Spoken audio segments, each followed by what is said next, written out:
Hi, it's Michelle Bryant here from Property Sisters.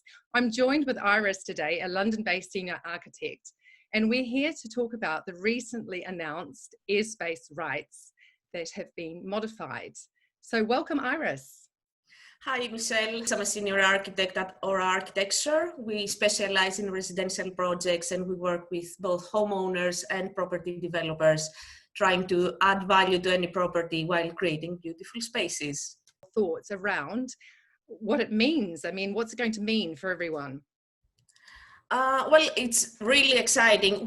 We are waiting for further government guidelines, but the bits we know so far are very exciting. There are some risks, so developers should be careful, but we will talk about that in a bit. Absolutely, yeah, we'll cover that shortly. So just going back to as things are right now and how things stand, if you walk down the road and you looked at a building, who actually owns that airspace right now? The answer is the freeholder. But you have to be careful. First of all, you will have to read the lease because sometimes it could be different. And also it's tricky when it's a shared freehold.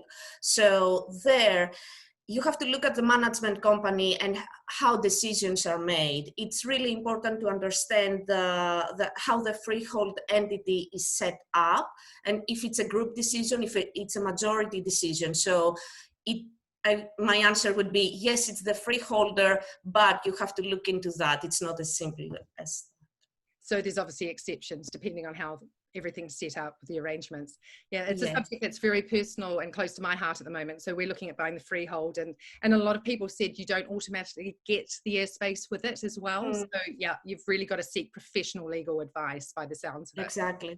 Yeah, so just a little bit of clarity on what type of building do these new rules and rights apply to? So as far as we know, it's purpose-built flats. It's a detached block of flats. And when you add the extension, the two-story extension, the overall height cannot exceed 30 meters. So we're talking about 9 to 10 stories. These can be quite high buildings. Yeah, so does this mean that conversions, that any building that's been converted from office to residential, that was originally something else, a commercial building, they are nothing to do with these, they fall out of scope?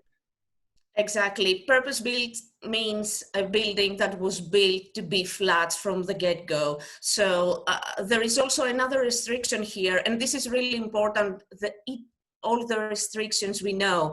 The building has to be built after 1st of July 1948 and before 5 of March 2018. So we're talking only about these buildings. Obviously, a new build, if you build a building today, you cannot apply, you do not have a PD airspace rights. So, I mean, this all sounds very exciting. So can we talk about some of the, the positives that are going to come out of this? Firstly, you get more footprint, more square meterage to sell or rent. The good thing is that there are no housing size limits, so you can have micro flats or not, it's up to you. Another big advantage that I was very excited to read about is that there are no affordability requirements. So let's say you have a building that it's close to the threshold, and we know some councils have a really low threshold as 5 units. You can add two stories, add 4 flats, and affordability is not triggered. So I find this really exciting.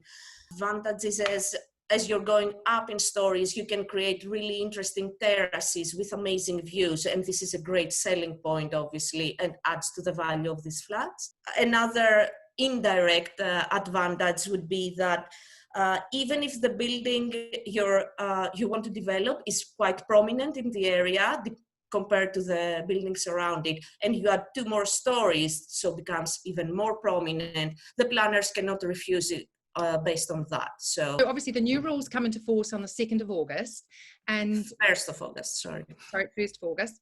And when do we expect to get all the information in black and white, and we can start going through it with a fine-tooth comb? When I say we, I mean the experts and the professionals.